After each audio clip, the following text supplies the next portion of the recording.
প্রিয় দর্শক, আসসালামু আলাইকুম। বাংলাদেশ হিফজ কল্যাণ মিডিয়ার পক্ষ থেকে আপনাদেরকে স্বাগত জানাচ্ছি। আমি মাহমুদুল হাসান। দর্শক কেমন আছেন?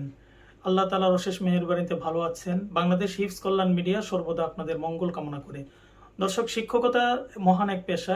শিক্ষক কিভাবে হবেন, এরকম উপদেশাবলী নিয়ে অনেকগুলি বই বাজারে রয়েছে।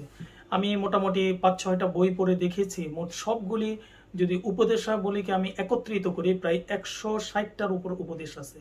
আপনি ভদ্র থাকবেন, আপনি মার্জিত থাকবেন, কথাবার্তা সুন্দর করে বলবেন, আপনি ছাত্রদেরকে পড়াবেন, এগুলি তো সাধারণ গুণ। আপনি যখন শিক্ষকতার পেশা বেছে নিয়েছেন, তখন আপনাকে শিক্ষকতার যে সকল সাধারণ বিষয়গুলি আছে, এগুলিকে আপনাকে অবশ্যই গুরুত্বের সাথে বিবেচনা করতে হবে। এখন যে যুগ চলছে, মোবাইলের যুগ, প্রত্যেকটা বাচ্চার হাতে আমরা মোবাইল দেখতে পাই।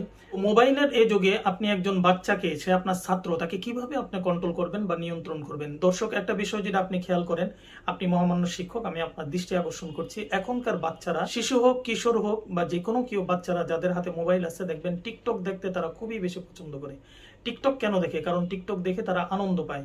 একটা বাচ্চাকে যদি লং টাইমের একটা ভিডিও দেখতে বলেন, অথবা তাকে যদি বলেন যে বাবা তুমি বসে বসে এই গজলটা শিখো, বা এই গজলটা কি বলে তুমি দেখো, দেখবেন সর্বোচ্চ 1.5 মিনিট সে আর এই গজল দেখবে না, আরেকটা গজল চলে যাবে।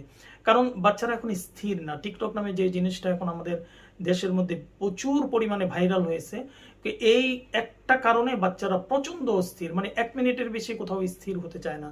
দর্শক, এই কারণে আপনি বাচ্চাদেরকে যদি কন্ট্রোল করতে যান, তাহলে আপনাকে প্রতি মুহূর্তে পরিবর্তন হইতে হবে। প্রতি মুহূর্তে পরিবর্তন হওয়ার জন্য আপনার কিছু কৌশল অবলম্বন করতে হবে। আজকের দিনে আপনাকে আমি বইয়ের থেকে বের করে গদা গদা কতগুলি কথা বলবো না, মোটামুটি 2-3টা বিষয় আমি আপনাকে বলবো। আপনার ছাত্র সবচেয়ে কাছাকাছি একজন আদর্শ শিক্ষক বা শিক্ষিকা হিসেবে আপনি নাম করতে পারবেন। দর্শক, বিষয়টা খেয়াল করেন, একটা বাচ্চাকে আপনি সুন্দর করে কথা বলবেন, সেই সৌন্দর্যটা কেমন? একজন হাফেজ সাহেবের মাথা ঠান্ডা হওয়াটা অত্যন্ত কঠিন। তাহলে কি করবেন? আপনি কি গরম থাকবেন না ঠান্ডা থাকবেন? না, আপনাকে গরমও থাকতে বলছি না, ঠান্ডাও হতে বলতেছি না, আপনাকে বুদ্ধিমান হতে বলছি। আপনি একটু বুদ্ধিমান হন এবং সচেতন হন ছাত্রের কাছে, তাহলে আপনি একজন আদর্শ শিক্ষক হিসেবে অবশ্যই পরিগণিত হবেন। আপনি আপনার ছাত্রদেরকে খোঁজ খবর রাখবেন। ছাত্ররা যখন ঘুমাইতে না চায়, তো তাকে বকা না দিয়ে তাকে বলবেন যে বাবা এদিকে আসো, তোমার কি সমস্যা, ঘুমাচ্ছ না কেন? সুন্দর করে বলবেন, সব সময় বলবেন। এবং আমাদের যে একটা ফাইল আছে এশার নামাজের পূর্বে, জবাবদিহিতার যে ফাইল আছে, এই ফাইলটার মধ্যে আপনি জবাবদিহিতা ধরতে পারেন। একটা বাচ্চা ক্লাসে বসে পড়তেছে না, তাকে আপনি ডেকে এনে বলেন যে বাবা কি কারণে তুমি ক্লাসে পড়তেছো না, তোমার প্রবলেমটা বলো, আমাকে ভালো লাগতেছে না, না ক্লাস ভালো লাগতেছে না, না কি? আপনার এই কথাটার মধ্যে অবশ্যই আন্তরিকতা থাকতে হবে। তো একজন শিক্ষক আছে, উনি বলতেছেন এই বাবা তোমার কি সমস্যা হয়েছে, তুমি পড়ো না কেন, ধমকাচ্ছে। তো এই বাবা বলার তো কোনো ফায়দা নাই। দর্শক, আরেকটা বিষয় হচ্ছে, কোনো বাচ্চা যদি না খায়, আপনি বাচ্চাদের সাথে খান। শিক্ষকরা শিক্ষকতা করার আগে নিজেকে ভিন্ন করতে চায়, মানে একজন ভিন্ন কিছু হওয়ার জন্য ছাত্রদের থেকে দূরে সরে যায়। অর্থাৎ খাবারের সময় ছাত্রদের সামনে থাকবেন। যেহেতু ছোট ছোট বাচ্চাদেরকে হিফজও পড়াচ্ছেন, আপনি মক্তবে পড়াচ্ছেন, তো বাচ্চারা যদি খেতে না চায়, তো তাকে জিজ্ঞেস করবেন যে বাবা তোমার কি পেটে খারাপ, না তরকারি ভালো লাগতেছে না, না কি মন খারাপ? পাশে এনে তাকে প্লেট নিয়ে, নাকি তোমাকে মেখে দিব?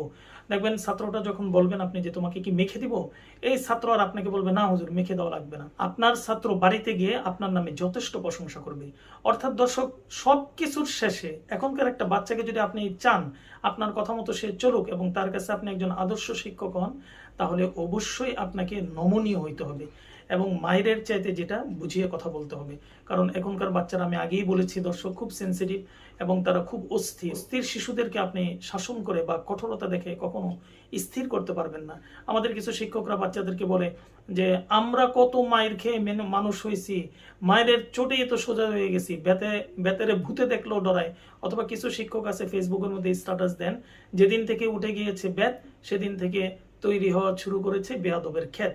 এই যে আপনি স্ট্যাটাসটা দিচ্ছেন ফেসবুকে, আদৌ আপনি কিন্তু কাজটা ঠিক করতেছেন না। কারণ আপনি রাসূলুল্লাহ সাল্লাল্লাহু আলাইহি সাল্লামের হাদিস সম্পর্কে অবগত না।